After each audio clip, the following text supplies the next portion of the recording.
This is Rob from SIO. I'm here joined today with Bradley Fyou, my dude. Bradley Fyou, what's been going on, man? You doing all right today? Yeah, I'm doing great. I just got off teaching, and it's good to see you again, dude. Yeah, man. So for anyone that doesn't know my past or Brad's past, we used to be in a band together as Rogues Among Us. Rogues Among Us. Rogues Among Us. Rogues Among Us. That was like our thing. We just Rogues Among Us like all day long. We thought it was very funny. Yeah, I mean, it is funny. It's still funny. I mean, and if anyone did follow Rogues Among Us and followed our good friend, and he was our front man, Mark Benavides, the dude like just post constantly, Rogues Among Us, and he just like go and hijack everyone's post on that. I wonder who gave him that idea, Brad. It wasn't me. Who knows? Mark's my roommate now. So oh, man, I'm sorry. It's extra okay to talk shit about him now. Right. No, we love Mark. But yeah sure. I mean, that's what happens when you love somebody. You can, like, you know, kind of go after them a little. I'm joking. Don't do that. That's what families do, right? They talk shit to your face, but then they, like, compliment you behind your back. Right. I'm sure everyone who's watching this content, you know, can empathize with that. So you're what have you been up to, like, ever since Rogue split up, man? Well, I had another band going on, Zero Detail, and then that kind of fizzled out, and now I've got Spruce Miles going on, and that's fucking fun. We're doing, like, some charity stuff, which is really cool. I think we've become, like, as we've kind of built the project, it's become more and more about spreading mental health awareness and finding some charities to donate to if we can make some money, and we'll probably figure out a way to donate anyway. But so Spruce Miles is a group that's myself and my buddy Taylor from Zero Detail.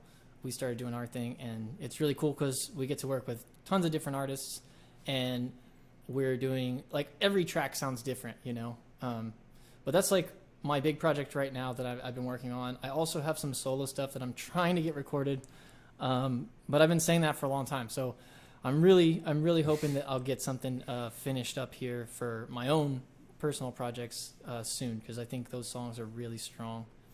But yeah, that's what I've been up to as far as music goes, you know. Right. And I mean, like, I do want to touch more on Spruce Miles later, but, like, let's talk a little bit about, like, your past as a musician. Like, what drove you to go into that art, that field? Man, I don't really know. You know, life just kind of comes at you, and you just be, like, trying to survive, and you just make the next move, I think. And for me, you know, I've always liked music. You know, I grew up, when I was in elementary school, I always listened to the oldies station. I think that's because my mom felt better about that music than modern music because of content. Mm-hmm. But, you know, I really enjoyed, you know, like that old shit. And then when I got into 6th grade, I was also really into sports. I played all the sports in elementary school. And then when I got to 6th grade, you kind of had to narrow things down. So I chose saxophone. My dad and my cousin played saxophone. And so I think there was some family stuff involved there and some role model shit that you could probably psychoanalyze. But, you know, I did saxophone in 6th grade. I felt really good about it. I had a lot of fun doing it. And then 8th grade rolled around, and honestly, I know it's cliche, but there was a girl, and she played guitar, and so, you know, I had to learn guitar and just be good at it so that I was, you know, on her radar. And I wasn't. Right. But, you know, I still play, and now I got to be with Rogues and Zero Detail, and that was fucking awesome. We made some awesome tunes. Shameless plug, if you haven't heard of either of those bands, you should definitely check that shit out. Yeah, I mean, it's all still up on YouTube and Spotify. Yeah, for sure. I was listening earlier, actually. Right. On accident. I think I was trying to look for something, you know, and then it just started playing in my car. But anyway, yeah, so I got to play with Rogues and Zero Detail, and I've been teaching saxophone and guitar for too long to say. And that's what the fuck I do, you know. That's what got me into it. I guess that's kind of my story, you know, as far as music goes. Well, I mean, I just want to say that frankly, you're one of my favorite musicians. Like, one of my favorite. Even of like professional musicians, like you're one of my favorite. Like, thank you, and that feels great to hear. And I hope that every musician that comes on your podcast, you tell the same thing to. I mean, I'm not going to. Like, I'm being legit right now. No, I appreciate it. I was even talking to my dad the other day, and I was like, "Sorry, Brad." I showed him Spruce Miles, right? And of course, my dad, he was like, "Well, it's good, but it's not as good as what you guys did with Rogues." And I'm like, "Man, okay." I'm like, but I was telling him, I was like, "Dude, Brad is just this amazing guitar player." I'm like, I have not played with anyone that can play like Brad. It's like this dude can just like listen to melodies and just play it, right? And just like, oh, I want to do this right now, blah, blah, blah, blah, blah. And I thought it was funny.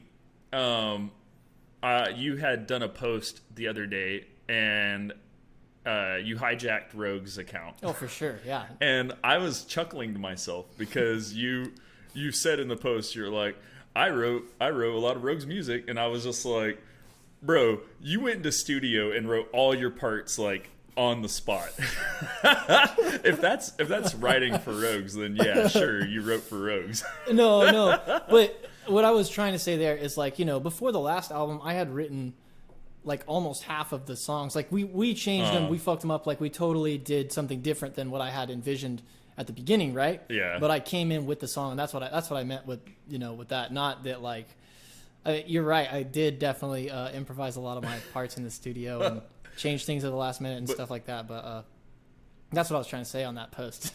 No, I understand. But to me, that says a lot about like, as a musician, like you are very flexible. Like you're able to like change what you do based on the environment, not just on what's happening in the parts. And I mean, there's been times where like, I know we played gigs and even like the location would be different, and you felt that something should change based on what the demographic is, and you're able to just like on the spot be like, I want to do this for them. And it was really cool and really interesting, and you don't see a lot of like musical flexibility like that. And I think that may have something to do with your background, being a saxophone player first, too.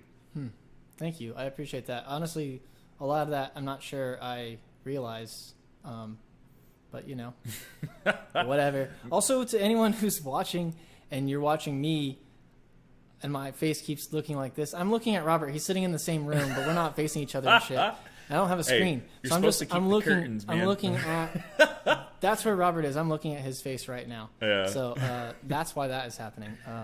If you're worried about why I look so uncomfortable, yes, I'm uncomfortable. That's who I am. But I'm watching Robert. Oh, my God. So, I mean, okay. Let's get to the point of this. So, obviously, there's a lot of inspiration that comes in art of all forms, and various things can affect your art. And SIO, we're a tabletop gaming channel, and Bradley, you have contributed significantly to the music side of that. Thank you very much. We really appreciate it, and you help us make this channel as awesome as it is. But the point of this interview is I want to dive into, how do you think about storytelling through your art? I don't. No, on a serious note, like when I'm writing music or lyrics or both, all I'm really thinking about is how to elicit, an emotion. I'm drinking beer, I'm burping. That's what happens when you drink beer. We both are. So you know what? I'm not going to apologize for it. I'm just going to burp and say excuse me. Maybe excuse me is an apology, but whatever. Anyway, I don't think about a story necessarily. Sometimes with certain tracks I do. I'll touch that in a second, but for the most part, I really think about how can I best elicit the emotion that I want someone to feel when they're listening to it, And that comes through like different types of musical, like there's connotation within music, Everybody knows dun dun dun dun, right? That has a fucking connotation. You don't just hear that and think, oh, it's pretty. Mm-hmm. It has like years and years of meaning packed into it. So you use that as a tool to say something specific, right? And so when you're writing and you're trying to elicit an emotion, like I'm saying, you kind of touch on those tools, use them as best you can, and then you use the lyrics to really drive the point home. And that's really what I think about when I'm writing a song. Less about storytelling, more about how can I elicit an emotion. Now, in some cases, it's fantastic to tell a story through music because the music does happen over time. A great example of my own music, in my opinion, that does tell a good story, and you know, the story keeps you interested through the tune just as much as, you know, the music kind of does. If you're building the music, yeah, maybe that holds your attention, but lyrics, I think, is what most people listen to. And when you got a good story with a solid hook, Bender's Agenda is the song that I'm talking about. So in that song, definitely there's a story element.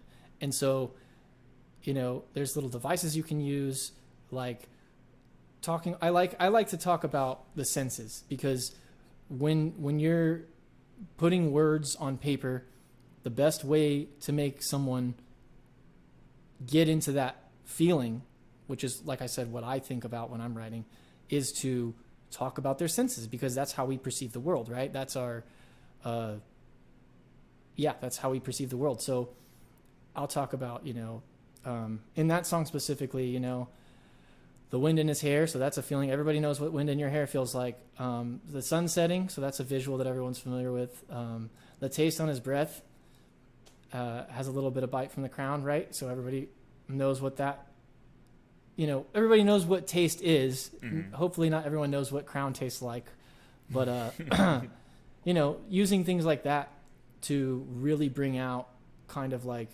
it just kind of pulls a listener into the character. And then if you're telling a story, they're part of the journey at that point. You know what I'm saying? Right. Well, so, I mean, eliciting emotional reactions through music, in my opinion, is some form of storytelling, isn't it? Because in that case, you're telling more of a story from your own perspective, and you're trying to elicit an emotional reaction based on what you want the audience to feel. And a lot of the times when people write music and they write lyrics, it's from some level of personal story, isn't it? Yes, I think that's a good point. I've actually never thought about it like that. You're right.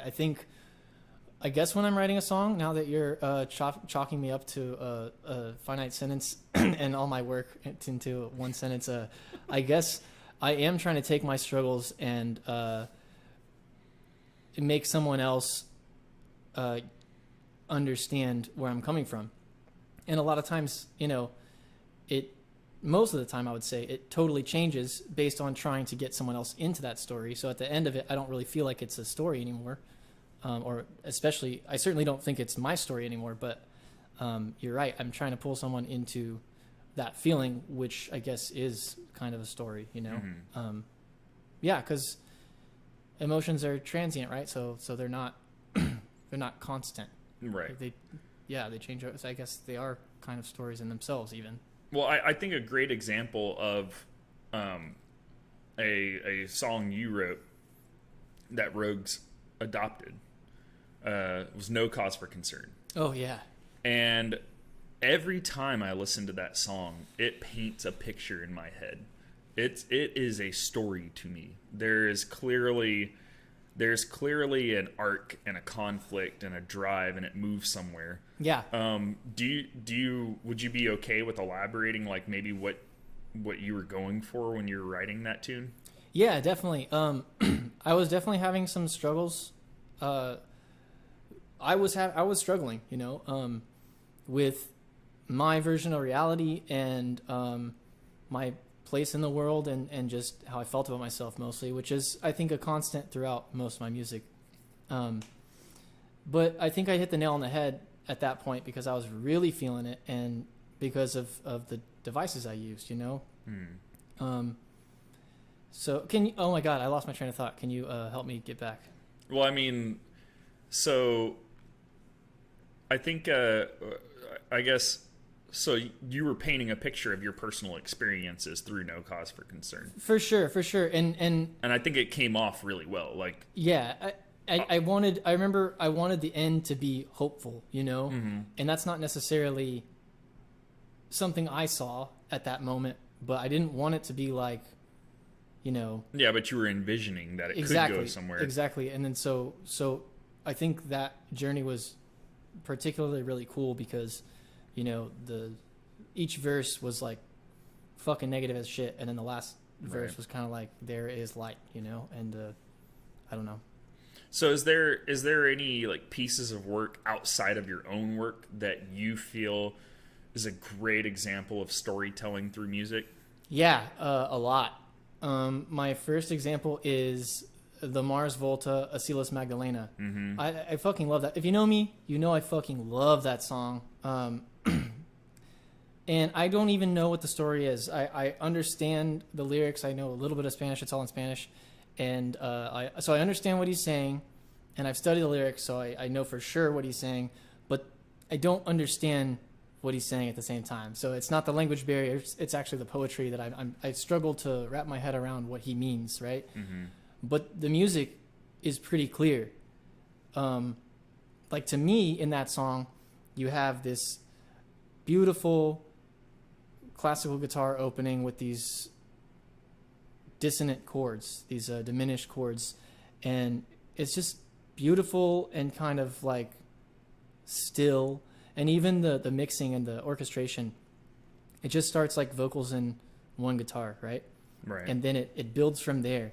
And like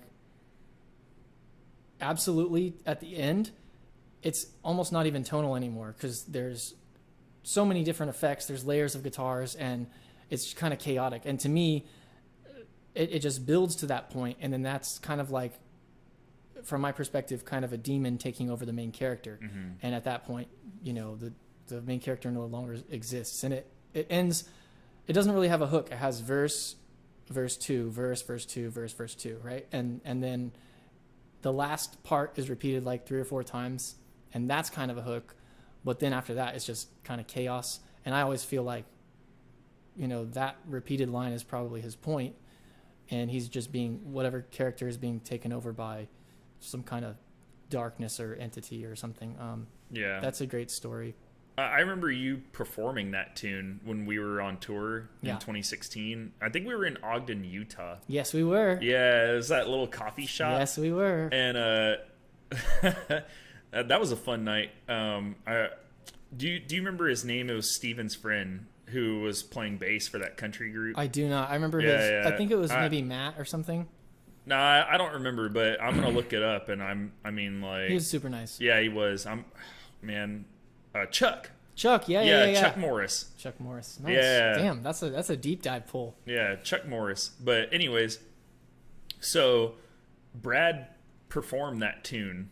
It was like one of those gigs where it was like, when we pulled up to the place, it was like a full like glass windowed like coffee shop, and we were just like, holy crap, what do we get ourselves into? And we had to play a complete acoustic set there because of it. They didn't have like a real setup for a band. So me and Mark played a couple covers. Brad played a couple covers. We made good money on that gig. And Brad played that tune. And I remember being in the crowd listening to it, and I got chills. Mostly because Brad's guitar work, not his singing. That's fair. That's fucking fair. No, you're a good singer, man, but your guitar work is what gives me chills. That's a really fun part. If you're a guitarist or a musician, definitely learn that fucking song, because it is weird. I've never seen those chords before I learned that song, and after I've still never seen a lot of them. I haven't identified them. I guess I haven't like excuse me. I haven't gone through and tried to figure it out either, but especially in like the second section, the slow section. Mm-hmm. It's some weird shit, and it's just fucking beautiful and just a little off kilter, and it's just, God. Nice. Yeah, I mean, and just going back to storytelling, I think the Mars Volta has always done a great job of that. Oh, Coheed yeah. and Cambria is fantastic at it. Elvia Case. I mean, just Deloused and the Comatorium as an album. Hell yeah. Like, That's one of my favorite albums for sure. and I mean, you know, obviously that's all like concept albums, and it doesn't necessarily have to be a concept album to be great at storytelling. But True that. there's a lot of examples of great storytelling, especially in the progressive rock world, but you can see it in all sorts. I mean, is there anything outside of that? Like, like give me an example of maybe like something in jazz or classical that you can think of that paints a story to you. Oh yeah, you know the Beethoven symphony that everyone loves, like the fucking famous ass one. I remember like it's like death knocking at his door or something. Right. I don't necessarily fucking, you know, I guess I probably shouldn't have used that example because I don't know that but I think of that now that I know that from taking like music history or whatever. Mm-hmm. I think of that whenever I hear the song, and you can kind of feel it. It's kind of a dark thing. Right. But yeah, I feel like if Paul or Tyler was here, they'd go on like a tirade about. Yeah, for sure. Those guys, man, they know their classical music. Yeah, I do not. Yeah, my classical music is bad. Even my more popular music, like my what I listen to is so limited, you know. Right. Oh well. There was I can never say his name correct. Jayo Gilberto. I think he's like a Brazilian bossa nova artist, but like, this is gonna sound funny, but like, I don't know any of the lyrics of his songs. Right. And I mean, you know me, I don't listen to a lot of lyrics. I'm not a lyrics guy, and I know you just said most people listen to lyrics, and I don't. I listen to a lot of melody, but like the instrumentation of his pieces really paints pictures in my head. It's like almost like scenes from like Casanova happening. Yeah. You know? Like or Casablanca, I'm sorry. What's that one Mark showed us? What's that song Mark showed us with the video about it was kind of a big band tune, and it was like this prostitute and someone got shot or something. You know what I'm talking about? So anyone who knows Mark, the guy, like, he just like pumps out just random videos all the time. Like, he finds them in the most obscure places on YouTube. So if you have like a really obscure YouTube channel like YouTube Poop, Mark has found you and he has shared you. So you should feel good about yourself. That's true. Yeah. That's true. But yeah, man, what happened to like old school music videos though? Because those used to like, man, that because of old music videos, like I really like always have images when I hear music like going through my head, you know? Interesting. I used to watch so many. That's so funny. I'm so the opposite. Like I guess because I didn't have cable growing up, like everyone had cable. I never did. So all those channels where it's just music videos all day. Yeah. Didn't have them. Mm-hmm. Didn't watch them. And so I don't know what a lot of the music videos look like. One of my favorite songs of all time, the Thong Song. I maybe 5 years ago finally first saw the music video for that, and that was just fun because I had never heard the little stomp they do on the beach until I saw it on the music video, and then I just laughed because it's just like kind of absurd but hilarious and amazing at the same time. So what story does that song tell to you, Bradley? You know, I went to a bar the other night and the DJ played that song and I complimented him on it, and he said it's a classic, and I said I fucking agree. And then he said, you know how that song came about? And he said that the Cisco's kid found a thong and was showing it to his dad and said thong thong thong thong or something. And then the song was born. And it's funny because that's exactly what the music video depicts, and that is the story for me from now on. Before that, I think it was just like I don't even know. I don't think I thought about the story. I just thought it was just fun. Right. So Uh, is there any like do you ever think about character development or conflict whenever you're writing music? Um, I definitely did for the last Rogues album.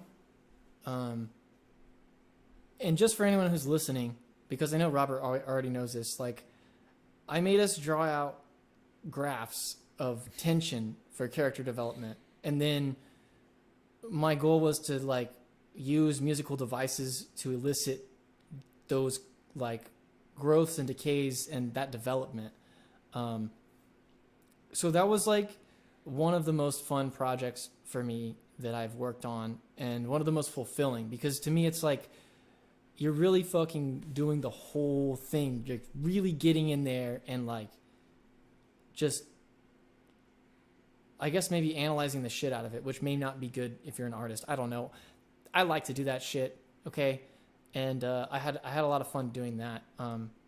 But as far as character development in my songs specifically, I don't really worry about it. Like I said, it's even when you're talking about like what songs tell a story to you, what you know, when you hear a song, or can you think of a song that tells a story? Honestly, I didn't even think about it until now. To me, I'm like Wish You Were Here by Incubus, right? I'm thinking about how they pull me into that moment. I'm not necessarily thinking about the whole story. Mm. And so yeah, I guess we just think about that differently. But definitely, I'm gonna think about it from a character development point of view from now on, just to see, you know. Right. Well, I mean, it's no secret that a lot of musicians, like, you know, sometimes will use their music as a form of expression, and whether that's like romantic expression or maybe like challenging challenging known beliefs or stuff like that. Yeah.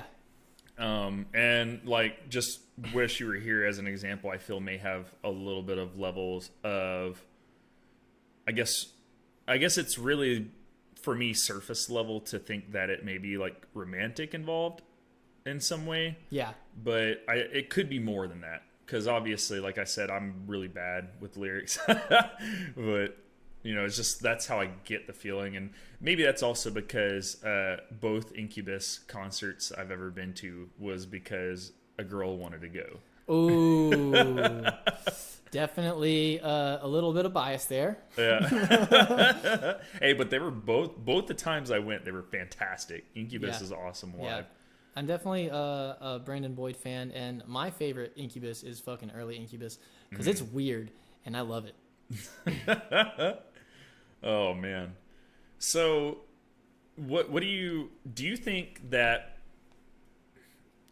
culture more has an influence on music, or vice versa? Music has an influence on culture? I think that's a loaded fucking question. I definitely think it's cyclical. 100%. Mm-hmm. And most of me believes that art is reactionary. Like, you put out art based on something you know that's going on with you, or something that you thought of, right? Or you're just doing random shit, but it's from you, you know, it's an output. So there has to be an input to it. So I definitely think that chicken and the egg, if that's the question, which I know it's not, culture's first. Now, can music and art affect culture? For sure, because you get artists and poets and influential people who like are creative, and they put their shit out there, and then people who love them or have never heard of them now heard of them and hear their message and think differently about a topic, right? Mm. But I think the first step is reactionary, and then the second step is change of culture, society, whatever. But I definitely think it's a two-way street. Yeah, does that fully answer your question? Yeah. Tight. I mean, for me, I guess I kind of feel maybe music and art influence culture more so. Because a lot of the times, like, music and art reaches to like younger people, and that's generally like the future That's true. of your culture. That's true. So whatever music and art and stuff like that they're being influenced by affects the way they treat Yeah. society in the future. Yes, and then I would say that goes kind of back to my point is that like, why was that created? Mm-hmm. And then you have a third party, which is why is that what they're hearing? Yeah. And not going to go down any conspiracy roads, but what's on the radio is on the radio to make money, right? It's a product. So I think there's more factors involved than Right. that. I don't know. Yeah, and I mean, people who know me know where I lean on that, but I'm not going to dive into that. Yeah, that's definitely not what this podcast is about. Yeah, I've made a conscious decision to not like to abstain. Yeah, to not really drive SIO that way. Mostly for conflict of interest for myself and the others in the group, seeing how we don't all share the same opinions. That's okay. Yeah, That's just respect. Just respect, not disrespect. So, let's talk about Spruce Miles, man. So I know you and Taylor are working together. Yeah, dude. Formerly of Zero Detail, both of you guys, and like what made you guys like kind of come to the decision to start up this group? Well, Taylor actually pitched it to me. I mean, I'm not going to stop music until I have to, damn it all, I'm just going to keep going because that's who I am, Right. Like you were asking earlier about what made you, what's I don't remember the exact question, but basically kind of what got you into music. But, I've been doing Legos all my life. And I know that doesn't correlate to most people probably, but to me, it's the same shit. Like, you're building something out of nothing. Mm-hmm. And maybe there's some instructions on that, but, early on when I was doing Legos, like, you get to these big sets, and it's just like, all right, I can do it in an hour. And then you start doing what you want to do, right? And so same thing with music. You learn a piece, you learn another piece, and then at some point you're like, well, I kind of got this. Let me do something that I want to do, right? Mm-hmm. But anyway, back to fuck, I lost it again. No, you're just talking about how like Legos and no, music before are that, building blocks. You asked the question and I fucking like so. What made y'all decide to start this group? Oh yeah.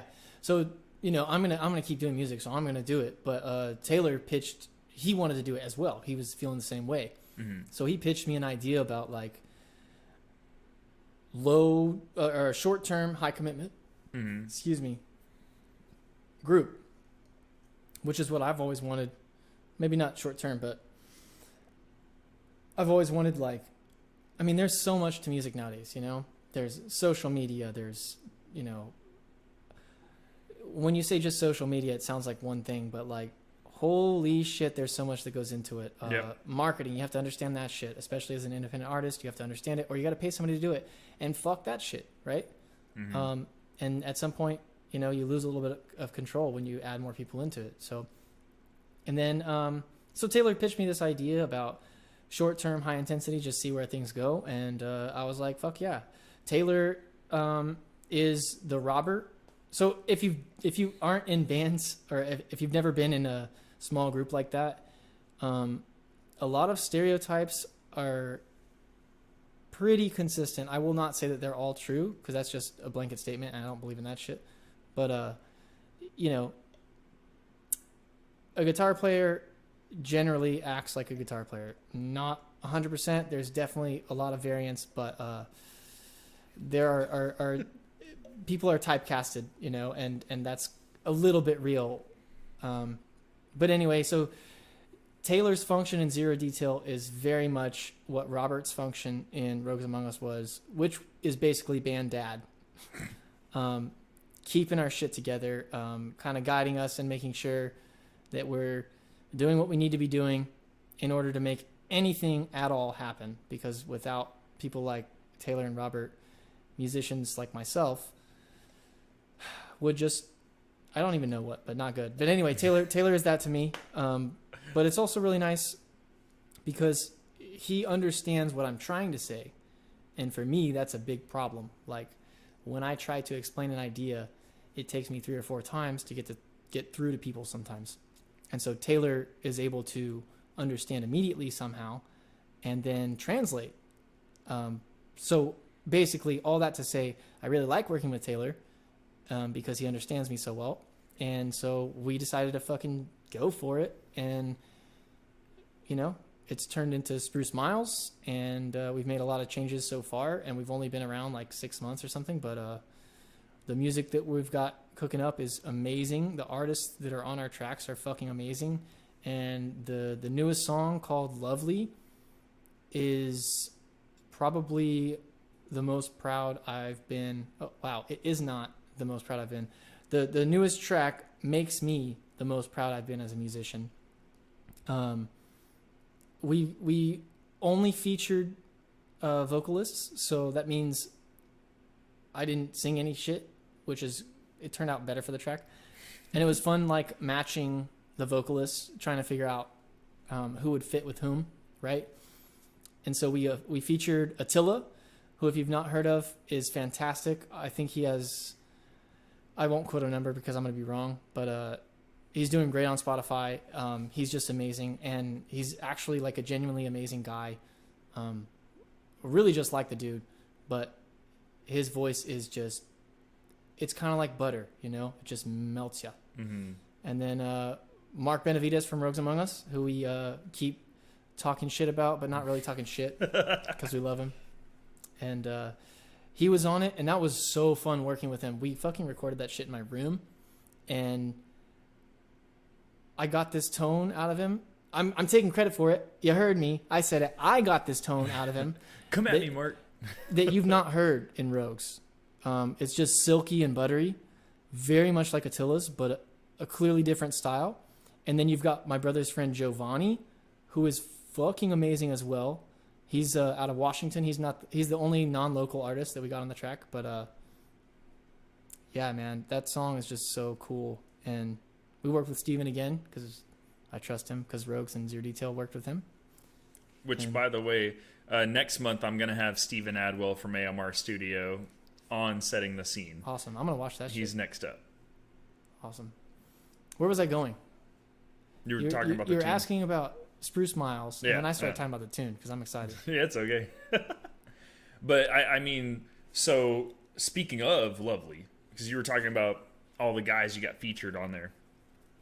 Speaking of, you brought a gift for the viewers here, right? I did do that. Yeah, because Bradley's a nice guy. He's the best guy. Well.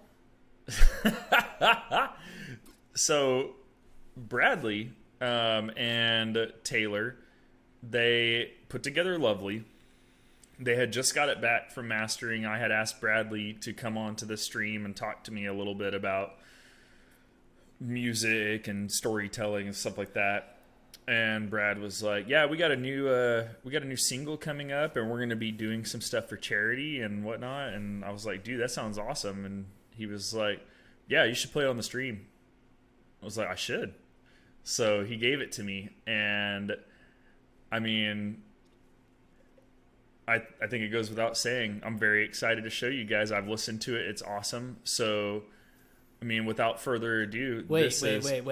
Before, just know that this is the final fucking version. I didn't just give Robert a demo or the mix or something. I gave him mixed, mastered, fully produced, fucking like the biggest, most bodacious version of the track that I could. And yeah, so you're not just previewing or getting to hear like what the track might kind of sound like later. This is actually what's going to go up in a month on Spotify. We're releasing on May 6th, shameless plug. So check it out. Fucking, what's a little pre-order shit? Like, save it to whenever it gets released. I know you'll love it because I hate everything I do, and I fucking love it. So, and where's it going to be available, Brad? Everywhere you can get music. So Spotify, Apple Music, YouTube, whatever the fuck. I don't know. If you listen to music somewhere, it's going to be there. Well, you heard it, guys. So, without further ado, this is Lovely by Spruce Miles.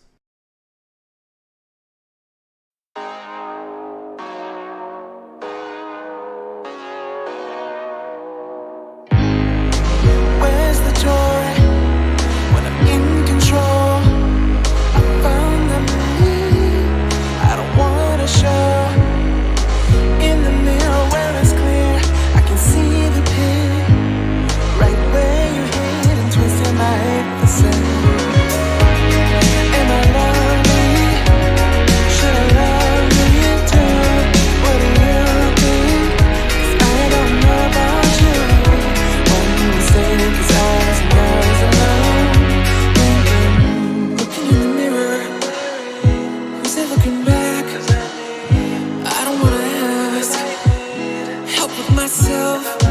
Everything I wanna be is anything but me. Can't you see that? Been wondering, am I lovely? Should I love me too? What do you think? 'Cause I don't know about you. One mistake is ours and ours alone. Thinking, am I lovely? Should I love me too? What do you think? 'Cause I don't know about you. One mistake is ours and ours alone. Thinking.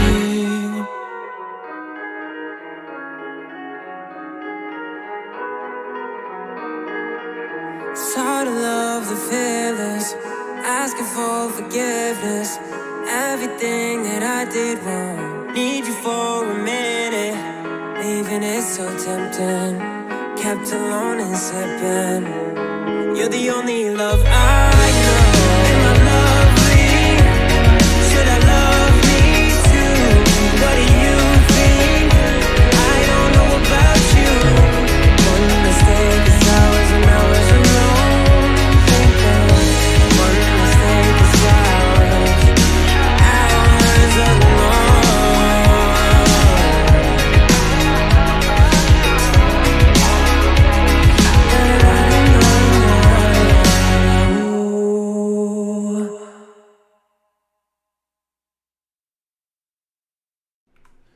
So that was Lovely by Spruce Miles. Dude, it is awesome. I've listened to it like 100 times already since you sent it to me. Yeah.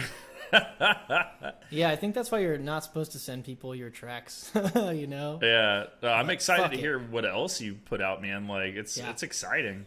Man, I am so excited to get them out too, because they're like, every track is a different style. I think I said that earlier, but I mean, like, we've got like almost neo soul. We've got very funky 80s groove.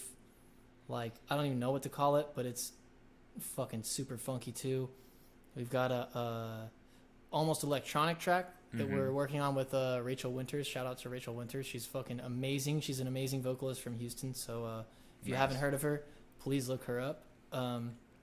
We've got kind of like country rap one, which is going to be fun. Yeah, really cool. Some saxophone in some of them, because I play saxophone, and then we put some synths on the sax, which is super dope. Nice. So I'm definitely excited about what we're cooking up. So, I mean, in terms of storytelling, is there anything that you can think of behind that tune that maybe it was like you were trying to like express to your audience? Yeah, so we've kind of transitioned into like really focusing on mental health and really trying to help the community in Houston in that way. So that song specifically is kind of just looking at yourself in the mirror and not really feeling good. And I think a lot of people can relate to that. So then, you know, the hook, am I lovely? Can I love me too? Or should I love me too? Right? That's just about fucking self-love and just not having it and not being sure, right? And then you're always, when you're really that like down or insecure or just not feeling yourself, like other people provide that for you when they shouldn't, but that's what ends up happening. So then what do you think, right? because I don't know about you. I don't know what you're thinking, right? So that's what that's about. Just I think the easiest way for me to put that story into words is just looking at yourself in the mirror and just not feeling good about, who's looking back, whether that's physical or more than that, just that feeling. Yeah. And I mean, as pretty much everyone has, I've been in some pretty dark places at times, and music has been great for me. People around me has been great for me in those times, and I'm sure everyone has like similar experiences, but I know that you've had very limited experiences with this, but something that's also really helped me and why like I dived so far into something like SIO is tabletop gaming. Yes. Because you get to explore certain sides of yourself through the characters you play. And so I guess just to segue into my next question, because obviously we're a tabletop gaming channel and I have to ask some questions involving tabletop gaming. But what do you think, what class or race or whatever of Dungeons and Dragons do you feel resonates with you the most? First of all, I have played D&D a couple times. Had a fucking blast. And honestly, I didn't think I would before I played. But when I did, it was fun. You kind of like got out of yourself in a healthy way, which I think is really important. Kind of like you were saying, Mm-hmm. But anyway, so you're going to have to like tell me about the classes and help me understand what they are before I can really answer that. Right. Well, I mean, like, you have the fighter, that's self-explanatory. Okay. Barbarian. I think you played a rogue one time, right? I did. I played a rogue, and I had a blast. Yeah. Because all I did was fuck with people, which is, pretty me. That's pretty me. I mean, frankly, everyone who plays a rogue just messes with people. Yeah. Then there's the bard, which I call Bradley Bardley all the time. He is not happy about it, but he is Bardley. At this point, I just kind of take it. Like, everyone has their own nickname for me. I've never had one that stuck, But, that's okay. That's okay with me. Right. And I mean, just the names of the classes are kind of self-explanatory, but then you have the ranger, the wizard. How is a ranger and wizard self-explanatory? Well, a ranger is like, self-sustenant. Like, oh, I like that. Yeah, they live out in nature. They're like your typical like survivor man, And I mean, that's kind of selling it short because they do a lot more than just that. But if you want to imagine, like, I guess the classic interpretation of like a scout, that is a ranger. And then, a wizard is like, I know magic because I'm a big nerd. I've read a lot of books, so I know how to do magic. Sorcerers are, I was either born with magic or just one day I farted and a spell happened, So they kind of like... It's innate. Are they kind of like nose up in the air because they just naturally have it? Kind of. Yeah, kind of. That makes sense. Yeah, I mean, they generally are like, I'm cool. I got magic. But at the same time, like, they tend to be social outcasts too. Because they're assholes. That, and because it's like, it's almost unnatural. It's like people are like, okay, what did you do to get that kind of magic? Or what did your family do that? Yeah. Like, and then there's like people that are like wild magic sorcerers where they don't have that much control over their magic. And so like, we had a guy in one of our games. It was like very first game. And the DM called for a wild magic roll and he dropped a fireball on himself. Classic. And like blew up half the party. And then you have warlocks. So the way I've heard this interpreted behind those is you have the wizard who is like the most studious student in the class, right? Mm-hmm, mm-hmm. The sorcerer is the person who sleeps during the class but still makes A's on the test. Okay. And the warlock is the one that passes the class because they fucked the teacher. Oh. Yeah, they make a pact with a extraplanar entity, like a demon or an angel or. Well, I could tell you right now, that's definitely not me. Nah, man, I think you're a rogue. I think maybe so. You're either a rogue or a bard. Maybe Is a multi-class. the bards like more comical? Yeah, bards are. So there's a running gag with bards, that it's like, so a dragon appears and the party's like, oh no, we gotta fight the dragon, but the bard like seduces the dragon instead. Oh, I don't know. I don't know if that would. I don't know if that's within my skill set, but you know. Right. Yeah, that's a typical running gag with the bard. Yeah. I love playing bards, but everyone hates it when I play bards. Right, because yeah, that makes sense. God, I love playing bards. Yeah, so I would agree with you. Probably like a bard or maybe a rogue. Uh-huh. And, I definitely, at the back of the class, that's me for sure. Not fucking a teacher. Not quite being a social outcast. Mm-hmm. But not quite being, like, real cool either. Right. I think I'm just kind of there, dude. Yeah. Maybe I'm a DM. Maybe. Oh man. So okay, I think we're getting to the point where we're about ready to start wrapping things up, but is there anything like you would like to, like, let's imagine there's a kid, like a young person. You deal with this a lot cuz you teach music, but is there anything that you would say to them specifically about starting out as a musician? For sure. And I think I would broaden that to not just people who maybe want to pursue music, but just anyone. Like, make a decision, do it or don't do it. You know? If you, like, have a dream about being a musician, put all of you into it.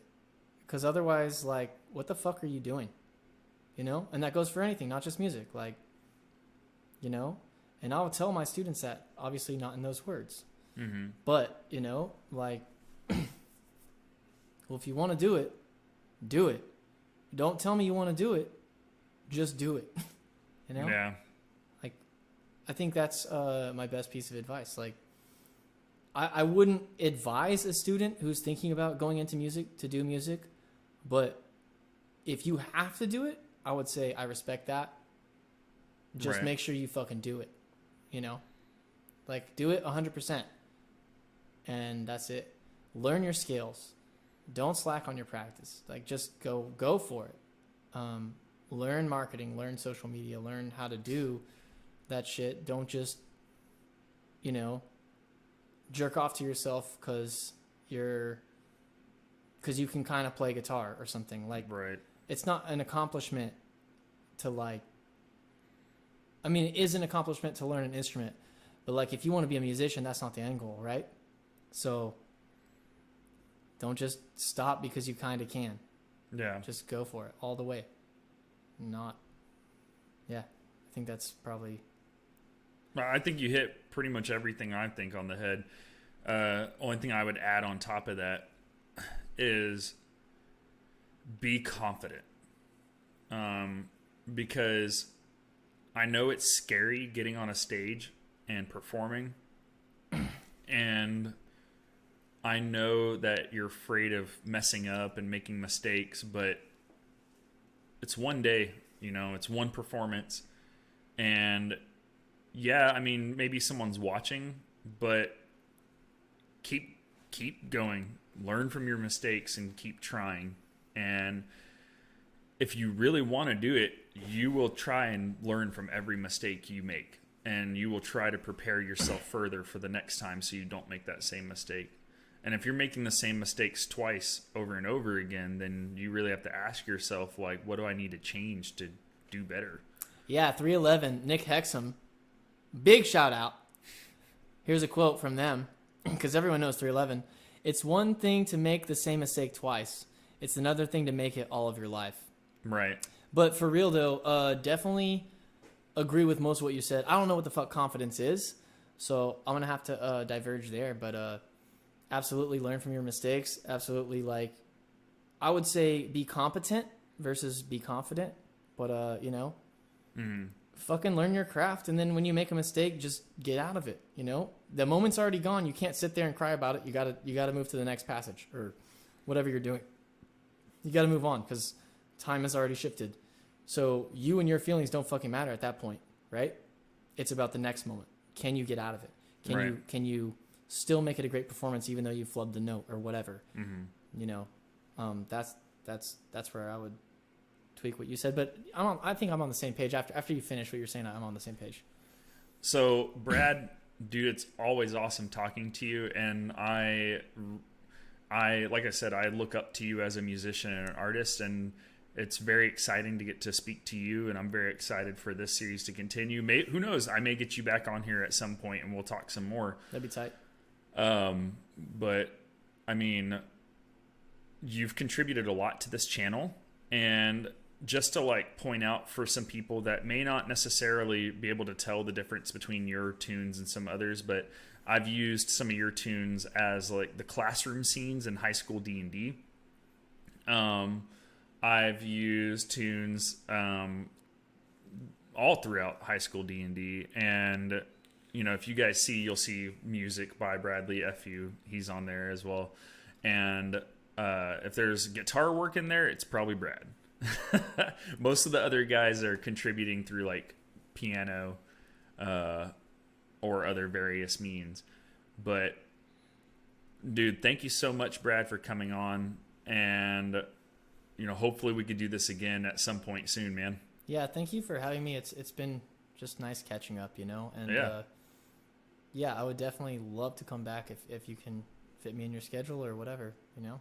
Right. Well, guys, please follow Spell It Out Tabletop Gaming. We're going to be doing more of this, whether on Twitch, YouTube, Periscope, doesn't matter, Facebook, I don't care. Follow us. We're going to be doing more of this stuff. Go to sprucemiles.com. You can go to at Spruce Miles on Instagram. I don't know if you guys have a Twitter. Do y'all have a Twitter?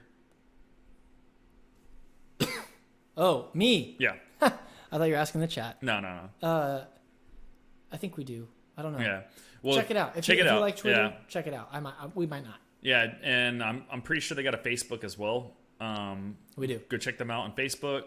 I was highly suggesting to Brad that Spruce Miles set up a Twitch account, and they should just be streaming constantly.